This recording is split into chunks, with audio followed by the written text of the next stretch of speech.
There's no MMA this week, no UFC, no Bellator, but the MMA Junkie Twitter mailbag is still here. Appreciate everyone's questions. We got a major response this week, so let's just jump right into it. Question number one comes from my man Billy Barnes, who asks, seeing how well Michael Chandler did in his UFC debut, does Patricio Pitbull deserve more respect, seeing how he knocked out Chandler?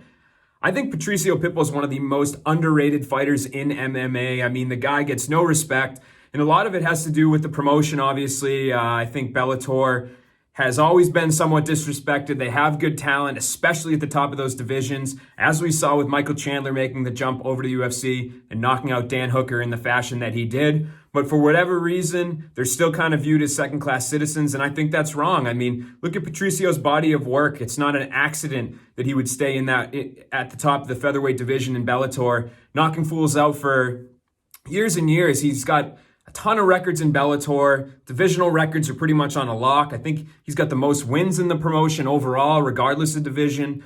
He's tied for the most title defenses. So the guy doesn't get enough credit. He knocked out Michael Chandler up a weight class in 61 seconds. And now Michael Chandler's a top 5 lightweight in the UFC. So start giving Patricio the respect and start giving those guys at the top of the Bellator divisions their respect, because it's not about the promotion. It's about the fighters.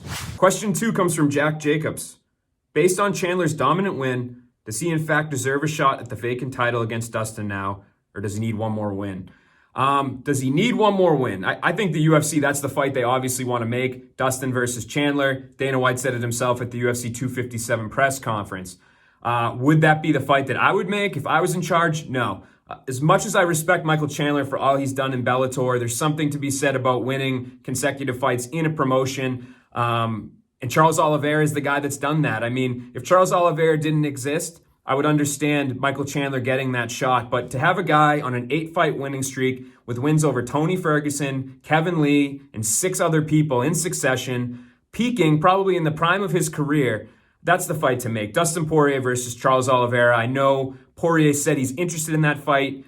He also mentioned Nate Diaz and Conor, which, I mean, I wouldn't complain. That's a lot of fun. I'm sure the build-up would be nice, but Charles Oliveira is the matchup. If we're trying to put the 2 best guys in the world, or the 2 alleged best guys in the world, against each other for a vacant belt, Charles Oliveira versus Dustin Poirier is the fight to make. Question number 3 comes from Zigushev. I think that's how you say that.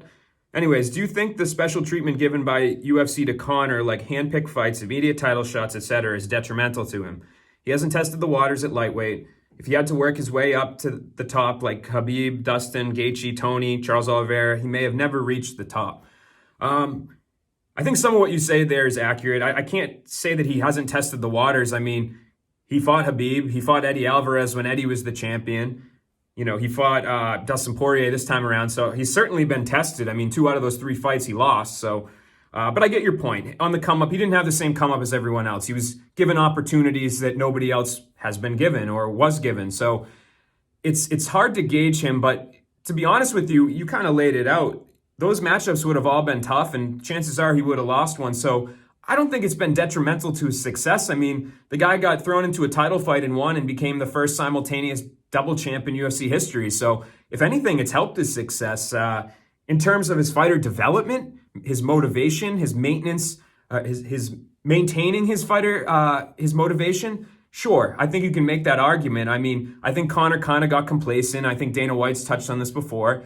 You know, he seemed kind of untouchable, and no matter what happens, he was going to be put in big fights. He was going to get rematches. So perhaps we never saw the peak of Conor McGregor. He was so inactive for so long too. And who knows if that is attributed to his kind of complacency in the division. So for me, I understand both sides of it. I think fighter development had hurt, but his success, man, he's gotten big fight after big fight because the UFC fast-tracked him. Last question comes from General Kid MMA. All capitals. Can Askren learn to box in 3 months?